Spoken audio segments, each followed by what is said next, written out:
교회를 세우는 것도 중직자고 또 교회를 허무는 것도 중직자입니다. 그동안 한국 교회의 중직자들이 교회를 망쳐온 것이죠. 그 중직자에는 목회자도 포함이 되는 것입니다. 중직자를 통해서 또한 지금까지 한국 교회가 세워져 왔다는 것입니다. 한국 교회가 이렇게 된 거 누구 책임입니까? 평신도 때문에 그렇습니까? 교회의 중직자들이 교회를 다 망쳐놓은 것입니다. 사실 목회자부터 반성을 해야 되고, 앞선 자들이 온전하게 하나님을 따르지 못하니까 교회가 세속화되고 교회가 인간이 중심이 되는 교회로 만들어가고 세속주의가 들어와서 교회가 허물어지고 무너지는 것입니다. 하나님은 하나님의 교회를 세울 때에 중직자들, 직분자들을 통해서 하나님은 교회를 세워 나가시는 것입니다. 그래서 교회에는 반드시 직분자가 있어야 되고 그 가운데 목사와 장로와 안수집사, 권사를 세워서 교회 공동체를 만들어가고 확장해 나가는 것입니다. 우리가 이제 임직을 앞두고 있는데, 그럼 우리는 어떤 임직자가 되어야 될까? 교회를 여러분 세우는 임직자가 되어야 되지 않겠습니까? 하나님께서 나를 임직자로, 중직자로 세운다고 하는 것은 교회를 세우기 위해서 우리를 세워주시는 것입니다. 나는 교회를 세우는 자가 되어도 하나님 나라를 세우는 자가 되어야 됩니다. 회방자가 되고 방해자가 되어서는 안 됩니다. 교회를 허무는 자가 되어서는 안 됩니다. 하나님 앞에 쓰임받고 하나님께서 기뻐하는 중직자가 돼서 이 시대에 하나님께서 나를 통해서 교회를 세우고자 하는 그 뜻이 온전히 이루어질 수 있는 그런 중직자가 되어야 되겠죠. 그럴 때 여러분, 우리의 신앙에 복이 있습니다.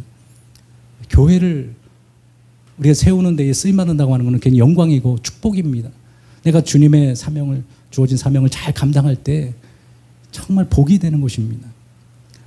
교회를 세운다고 하는 것은, 내가 피땀 흘려서 교회를 세운다고 하는 것은 그보다 가치 있고 영광스러운 것은 없습니다. 하나님이 기억하시고 하나님께서 우리의 헌신을 통해서 나뿐만 아니라 우리 후손까지 하나님 축복을 내려워 주시는 것입니다. 에베소 4장 11절과 12절에 보면 그렇게 말하고 있습니다. 그 어떤 사람은 사도로, 어떤 사람은 선지자로, 어떤 사람은 복음 전하는 자로, 어떤 사람은 목사와 교사로 삼으셨으니 이는 성도를 온전하게 하여 봉사의 일을 하게 하며 그리스도의 몸된 몸을 세우려 하심이라. 하나님이 직분을 세우는 이유는 그리스도의 몸을 세우려 함이라고 말하고 있습니다. 교회는 그리스도의 몸입니다. 몸을 세우는 자로 내가 쓰임받는다고 하는 것은 하나님 나라를 확장하는 것이 다른 게 아니에요. 교회를 세우는 것입니다. 교회의 몸된 교회를 세워나가는 것입니다. 교회의 머리는 예수님입니다. 우리 교회에 모여서 함께 신앙생활을 하는 것, 이 교회이죠. 우리는 뭐 하나님의 나라를 세운다고 할 때 뭐 거창한 것으로 생각을 하는데, 교회를 세우는 게 곧 하나님 나라를 세워나가는 것이고 하나님 나라 확장인 것입니다. 하나님은 하나님 나라를 확장하기 위해서 교회를 처음에 세우셨어요. 마가의 다락방에 성령의 기름 부으심을 통해서 하나님이 교회를 조직하셨다는 거죠. 그리고 교회를 온전하게 세워나가기 위해서 하나님은 직분자들을 세우셨다는 것입니다. 그 내가 몸된 교회를 세워나간다고 하는 것은 하나님의 나라 확장, 하나님 기뻐하는 것입니다. 하나님이 교회를 통해서 일하십니다. 교회를 통해서 하나님은 이 땅에 하나님 복음의 확장을 이루어 가신다는 거예요. 그러기에 우리가 한 몸 되어서 그리스도의 지체로서 우리 하나 되어지게 된 것이죠. 몸된 교회를 세우기 위해서는 우리의 마음과 몸과 정성과 시간과 물질을 써야 되는 것입니다. 우리 가진 모든 것을 가지고 하나님의 나라를, 몸된 교회를 위해서 우리가 드려져야 되고 써야져야 된다는 것이죠. 그렇게 될 때 교회가 세워지는 것입니다. 김동욱 목사님은 그런 말을 했습니다. 주를 위해 써야 풀린다. 그 목사님은 뭐 동안교회에서 있었고 높은 수미교회 세우고, 그리고 거기 강당에서 예배 드릴 때 나가라고 해가지고 교회를 없애버렸잖아요. 그리고 7교회를 이제 세웠잖아요. 하나님의 뜻을 위해서 살아갔던 분이고, 어렸을 때부터 가난한 가정 속에 자라면서 어머니가 늘 가난했지만 교회에 드릴 때 항상 동전밖에 자기는 구경을 못했는데 꼭 교회에 들 때는 집회로 하나님 앞에 드리는 어머니를 보고 그렇게 또 훈련을 받아왔다고 합니다. 그러니까 그런 훈련이 돼 있다 보니까 하나님 앞에 우리가 좋은 것을 드릴 때에 하나님이 축복해 주신다고 하는 것을 너무나도 경험적으로 알게 되는 것이죠. 동안교회를 세울 때 50억을 들여서 건축을 하게 되는데 10분의 1, 5억을 그럼 먼저 하나님 앞에 드리자. 그래서 개척교회를 먼저 세우자고 그렇게 목사님이 제안을 한 거죠. 그렇게 제안할 때 여러분 성도들과 장로님들이 어떻게 반응하겠습니까? 아무리 교회가 커도 여러분 그게 쉽지 않은 일입니다. 우리 교회가 아니라 다른 교회를 먼저 세우고 그리고서 나중에 우리 교회를 세우자 이렇게 한 거죠. 동의를 해가지고 먼저 5억을 들여가지고 개척교회를 세운 것입니다.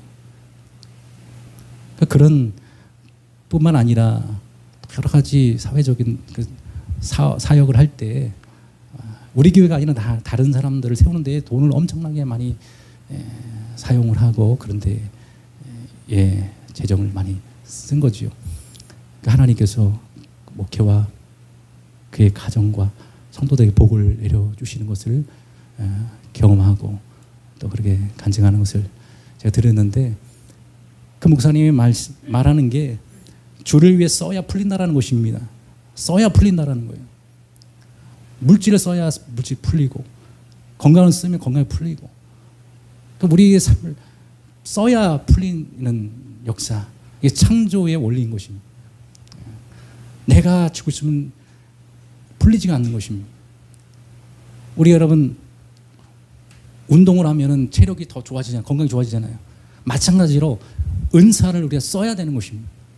하나님을 쓸 때 그게 더 강해지고 열려지는 거예요. 근데 우리는 우리 안에 있는 죄성이 있기 때문에 하나님의 나라를 위해서 뭔가를 내가 쓴다라고 하는 것에 대한 부정적인 감정이 있어요.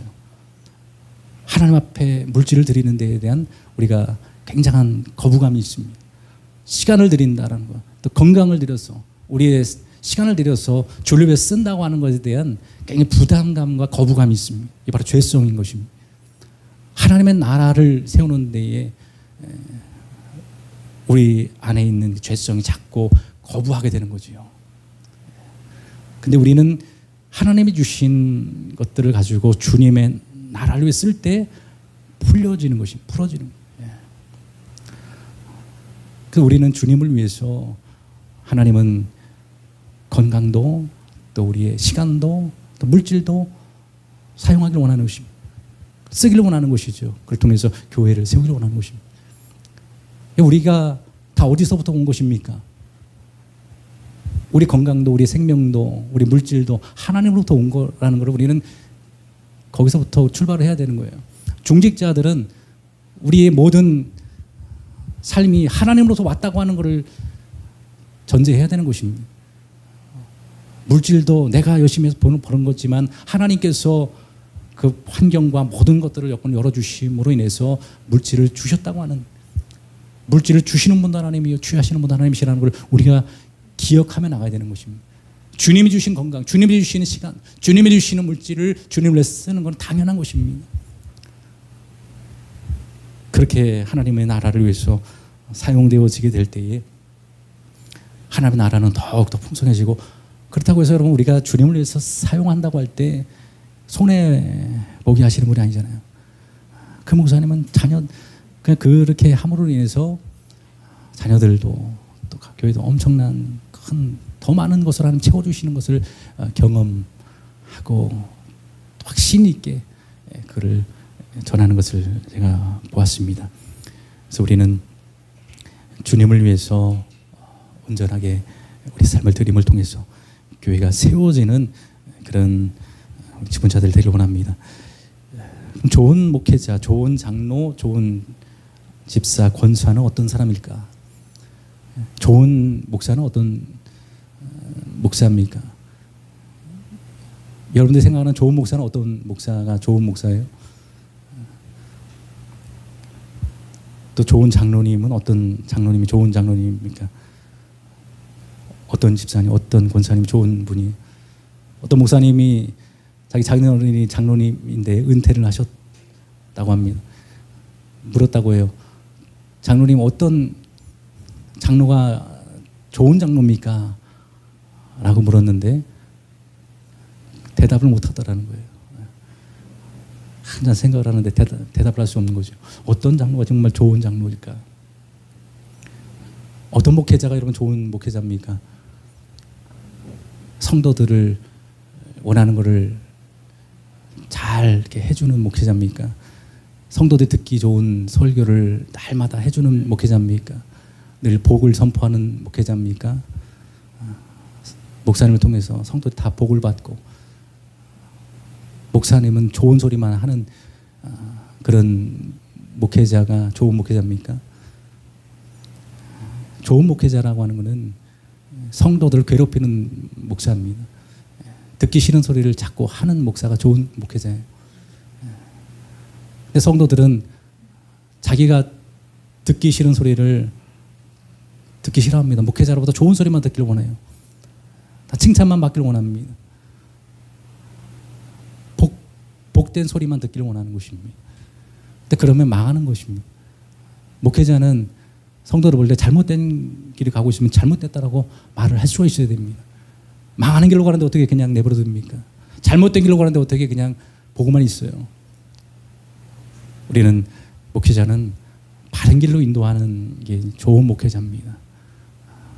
달콤한 사탕만 먹여주는 목회자가 좋은 목회자가 아니라는 거죠.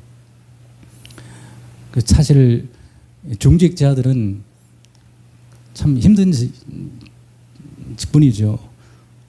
어떻게 보면 교회에서 늘 이렇게 본이 돼야 되는, 또 앞장서야 되는, 또 욕을 먹어야 되는 그런 직분이 중직자입니다. 우리가 여러분 하나님 앞에 칭찬 듣기 위해서는 목회자한테도 때로는 듣기 싫은 소리도 들어야 되는 것입니다. 그게 사실은 목회자도 성도들에게 좋은 소리만 하고 싶고 축복만 선포하고 싶지 듣기 싫은 소리를 하는 걸 원치 않는 거죠. 바울이 말했잖아요. 내가 하나님을 기쁘게 하랴 사람을 기쁘게 하랴. 내가 사람을 기쁘게 하는 것이었다면 내가 하나님의 그리스도의 종이 아니다 그랬습니다.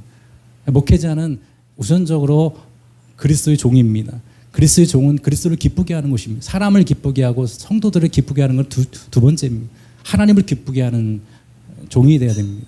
하나님 원하는 목회를 해야 되고 하나님 원하는 말씀을 전해야 되는 것이죠. 그래서 우리가 때로는 뭐 제가 실수할 수도 있고 목회자가 또 여러분들에게 듣기 싫은 소리도 할 수 있지만 그거를 듣고 또 받아들일 수 있는 그런 수용력이 우리 중직자들에게 필요하다는 거예요. 그걸 보고 성도들이 또 따라가게 되는 것입니다. 중직자들이 그런 것에 대해서 목사님 맨날 나한테 하는 소리네, 맨날 설교 나들으라고 하는 소리네, 그런 식으로 받아들이면은 은혜가 안 되죠. 목회자는 성도들은 누구 대상으로 이렇게 대놓고 하는 게 아니라 설교 있는 본문 그 안에서 이렇게 설교 준비를 합니다. 때로는 그 말씀 때문에 성도들이 자기한테 하는 소리처럼 들릴 때가 있어요. 근데 그거는 일부러 그러는 게 아니라 대상을 놓고 하는 게 아니라 하다 보면 하나님께서 또 말씀하게 하시고 또 그게 나에게 들리면 하나님의 음성으로 우리 받아들여야 되는 것이죠. 그게 성숙한 신앙인 것입니다. 우리 권사님들 그 두 분이 사이가 안 좋고 아시잖아요. 그래서 막 전화해가지고 하나 못 다니겠다, 유해 못 다니겠다. 그분 얼굴 보기도 싫다 막 그러는 거예요. 그 어떻게 합니까 목회자가 그걸 어떻게? 참 난감하고 그렇다고 뭐 안 볼 수도 없고 그렇다고 나오지 말라고 할 수도 없고 참 난감한 상황인데 하나님께서 또 그 주의 그 말씀을 통해서 그 권사님들이 그 말씀을 통해서 이 자신에게 하는 말씀으로 하나님의 음성으로 들으니까 변화가 되고 또 그게 서로 화해가 일어나게 되고 완전히 또 하나님 말씀을 내가 하나님 음성으로 들으니까 그런 미워하는 마음도 사라지게 되고 그런 것들이 없어지게 되더라는 것입니다. 그걸 보면서 참 그래도 권사님들이 좀 성숙한 신앙을 가지고 있다. 어떻게 보면은 나에게 하는 소리라고 듣고 기분 나빠할 수도 있고 시험 들 수도 있는데 그 말씀을 하나님의 말씀으로 나에게 하시는 말씀을 듣고 바로 손을 내밀고 화해를 하는 그 모습이 하나님께서 기뻐하는 모습이죠. 목회자가 그런 소리 했다고 해서 막 대놓고 하는 건 아니지만은 오해를 해가지고 막 시험에 들고 그것 때문에 하나님 관계가 멀어진다면 이거는 신앙에 큰 문제가 있는 것입니다. 사실은 듣고 회개하는 자가 복 있는 자가 은혜 있는 자인 것입니다. 장로님은 어떤 장로님이 여러분 좋은 장로님입니까? 참 장로님들의 교회에서는 사실 힘든 역할이죠.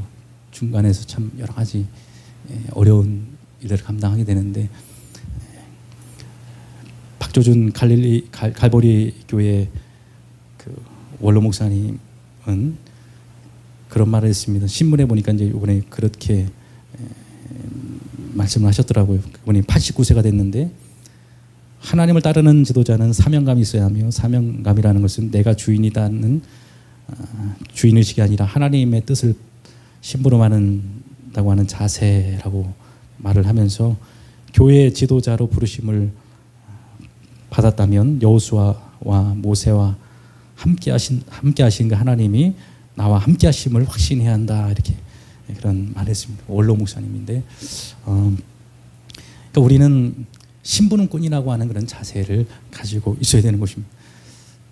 저는 어떤 중직자가 좋은 중직자일까 좀 생각을 좀 해봤습니다. 뭐 여러 가지가 있겠죠. 여러 가지 조건들이 있을 것입니다. 그러나 가장 중요한 것은 자녀를 한번 생각해 봤습니다. 어떤 자녀가 좋은 자녀일까? 어떤 자녀가 멋있는 자녀일까? 그냥 돈만 갖다 주는 자녀입니까?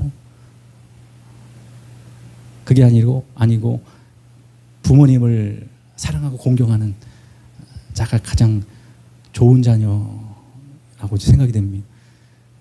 부모님에 대한 사랑과 부모님에 대한 공경하는 마음이 가장 중요한 것이죠. 그것이 없고 형식적으로 대하는 자녀들은 부모님이 다 알죠. 그러니까 그렇게 기뻐할 수가 없는 것입니다. 부족하다 할지라도 부모님에 대한 존경한 마음과 사랑하는 마음이 있으면 부모님이 그걸 기뻐하시는 거죠. 그러니까 우리 좋은 직분자라고 하는 것은 바로 우선적으로 하나님을 사랑하는 자야 돼야 된다. 하나님을 공경하는 자가 돼야 된다. 그게 가장 중요한 덕목이 아닌가 이렇게 생각이 됩니다. 신명기 6장 5절을 보면 주님께서는 너는 마음을 다하고 뜻을 다하고 힘을 다하여 내 하나님 여호와를 사랑하라. 사랑하라 그랬습니다. 마음과 뜻과 힘을 다하여 여호와를 사랑하라고 말씀하셨다는 것입니다. 중요한 것이죠. 마음과 뜻과 힘을 다하라는 것입니다. 사랑 안에 모든 것이 담겨져 있고 사랑 안에 모든 것이 다 포함되어 있기 때문에 그렇습니다. 예수님을 배반하고 고향으로 돌아가서 고기를 잡는 베드로 제자들을 예수님이 찾아가셨습니다. 왜 찾아가셨습니까? 혼내주려고 찾아갔습니까? 예수님은 고기 잡고 나오는 제자들에게 떡과 고기를 구워서 대접을 했습니다. 그리고서 베드로에게 묻는 것입니다. 요한의 아들 시몬아, 내가 나를 사랑하느냐? 베드로는 그렇게 고백했습니다. 주님께서 하십니다. 3번이나 내가 나를 사랑하느냐고 그렇게 물었습니다. 주님께서 하십니다라고 베드로는 고백을 한 것이죠.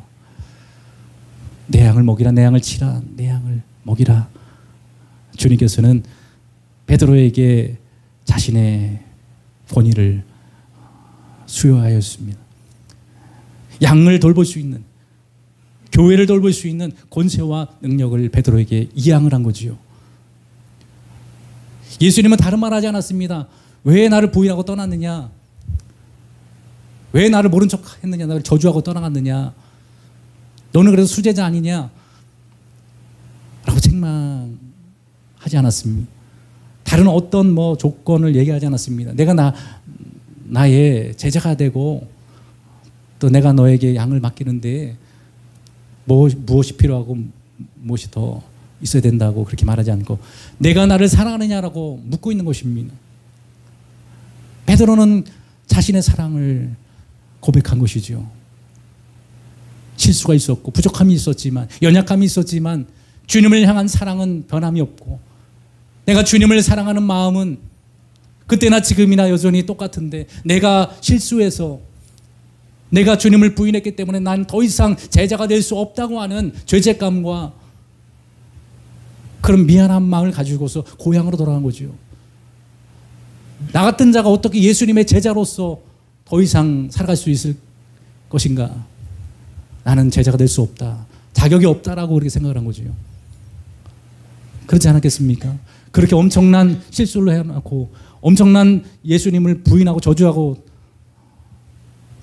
떠나가 버린 베드로가 어떻게 예수님의 제자로 계속 살아갈 수 있겠냐라는 것입니다. 그러나 예수님께서는 그를 찾아가서 내가 나를 사랑하느냐라고 묻고 있는 것입니다. 사랑을 확인하고 예수님은 그에게 모든 걸 맡겨주시는 것입니다. 내 양들을 맡기는 겁니다. 교회를 맡기는 거예요. 우리에게 교회를 맡겨주시는 것입니다. 우리가 완벽해서 하나님께서 우리 교회를 맡기시는 것이 아니라 우린 부족하고 연약하고 실수도 있고 잘못된 모습도 있지만, 그러나 주님께서는 그런 것을 우리가 묻고 또 그런 것을 주님께서는 지적하는 것이 아니라 내가 주님을 사랑하는지 그거를 확인하고 있는 것이죠. 여러분, 그 디모데전서 1장 그래서 12절과 13절에 보니까 그렇게 말하고 있습니다. 나를 능하게 하신 그리스도 예수 우리 주께 내가 감사함은 나를 충성되이 여겨 내게 직분을 맡기심이니, 내가 전에는 비방자요 박해자요 폭행자였으나 도리어 긍휼을 입은 것은 내가 믿지 아니할 때에 알지 못하고 행하였습니다. 바울이 말하는 것입니다. 참 이 말씀이 굉장히 마음에 크게 와닿는 것을 보게 됩니다. 나를 능하게 하신 그리스도 예수 우리 주께 내가 감사함은, 나를 능하게 하신 그 하나님 앞에 감사하고 있습니다. 나를 충성되이 여겨 내게 직분을 맡기심이니, 나에게 충성되이 여겨 직분을 맡기셨다.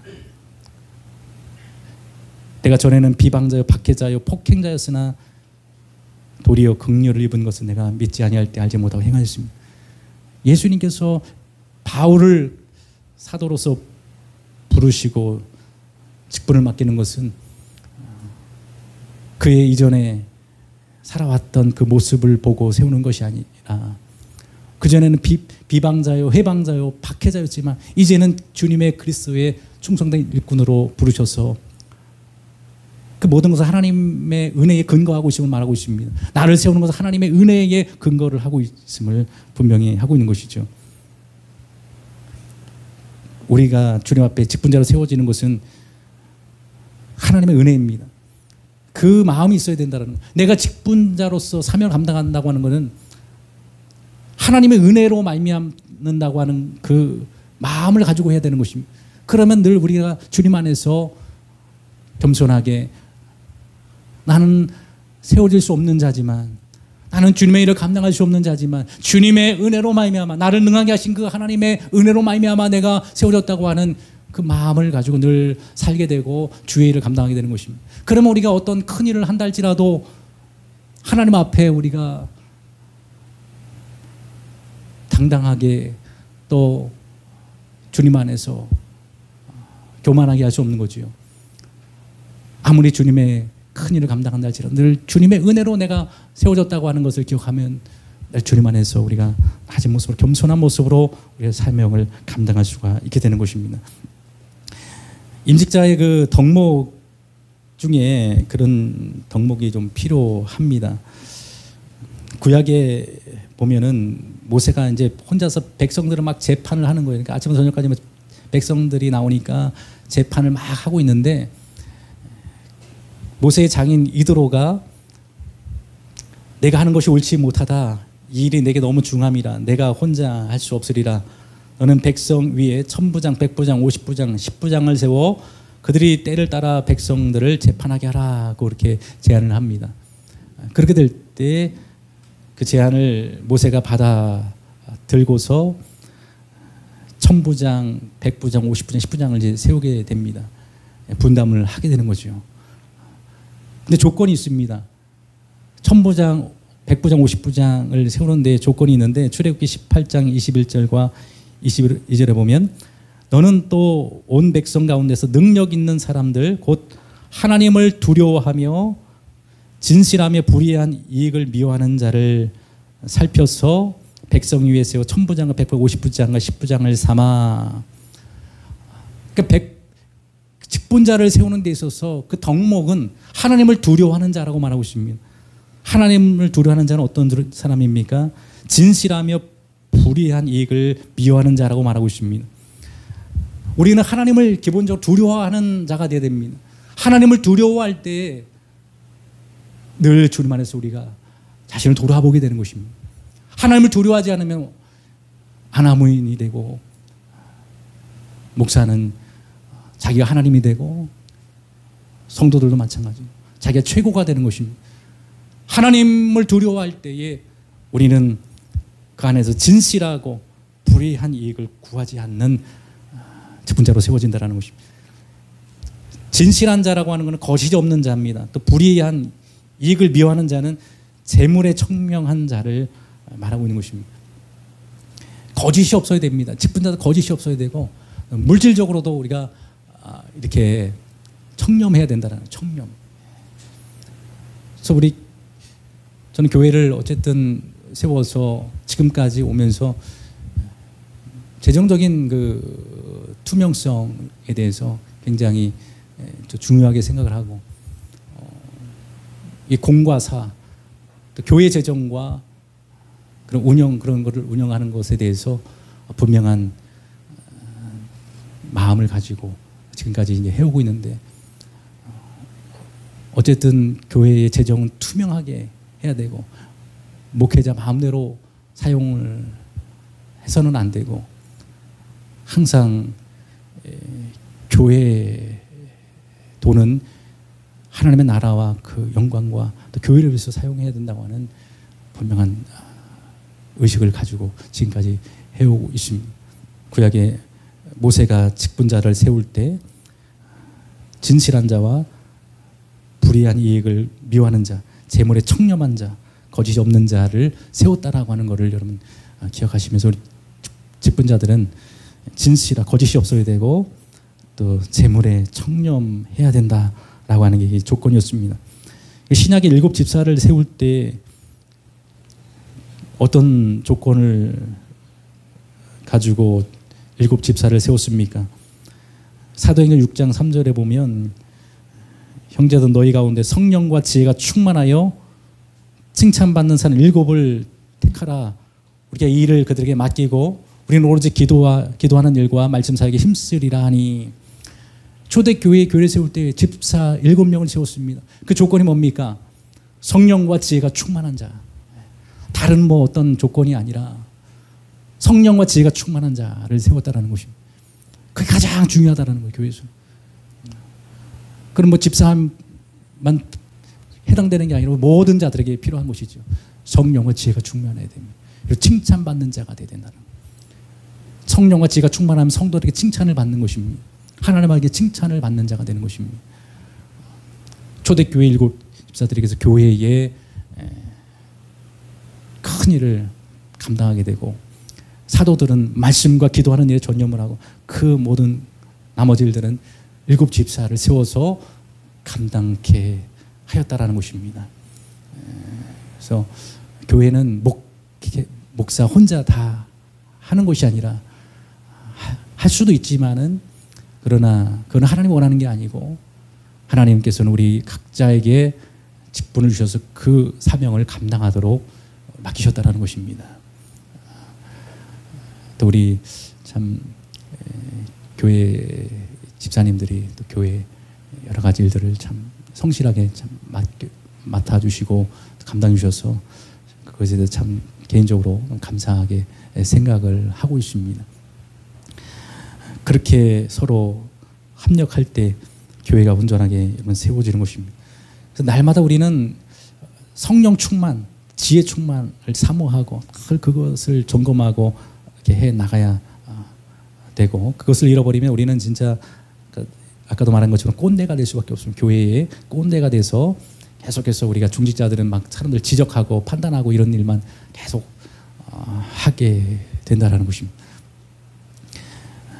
그리고 교회의 직분을 세우는 조건에 대해서 디모데 3장 1절과 13절에 이렇게 기록을 해놓고 있는데, 우리 한번 성경 한번 찾아보시면서 이제 세미나도 마무리를 좀 하려고 하는데, 교회의 직분을 세우는 그 조건, 어떤 자들을 세우라고 말하고 있는지 구체적인 가이드라인을 제시하고 있습니다. 디모데전서 3장 1절에서 13절입니다. 다 찾았으면 우리 한 목소리로 한번 읽어봤으면 좋겠습니다.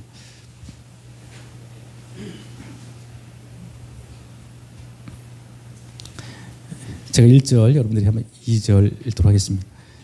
밑보다 이 말이요 곧 사람이 감독의 직분을 얻으려 함은 선한 일을 사모하는 것이라 함이로다.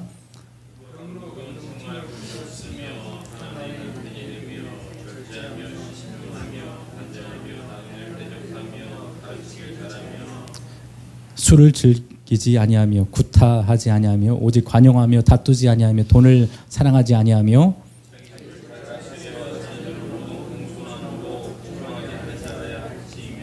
사람이 자기 집을 다스릴 줄 알지 못하면 어찌 하나님의 교회를 돌보리요.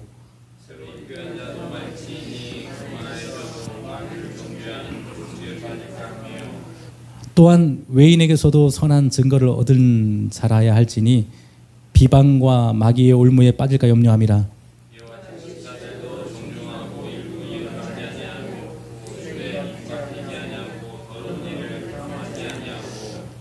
깨끗한 양심의 믿음의 비밀을 가진 자라야 할지니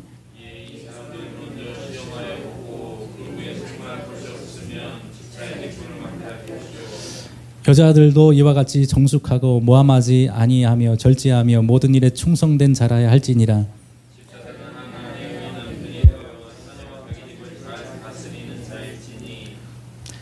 다 같이 읽겠습니다. 집사의 직분을 잘한 자들은 아름다운 지위와 그리스도 예수 안에 있는 믿음의 큰 담력을 얻느니라. 아멘. 이게 이제 구체적으로 교회에 어떤 자들을 직분자로 세워야 할지 구체적으로 명시를 하고 있는데, 잘 참고하시길 바라겠고, 늘 이 말씀을 되새기면서 이렇게 우리가 주님의 일을 감당했으면 좋겠습니다.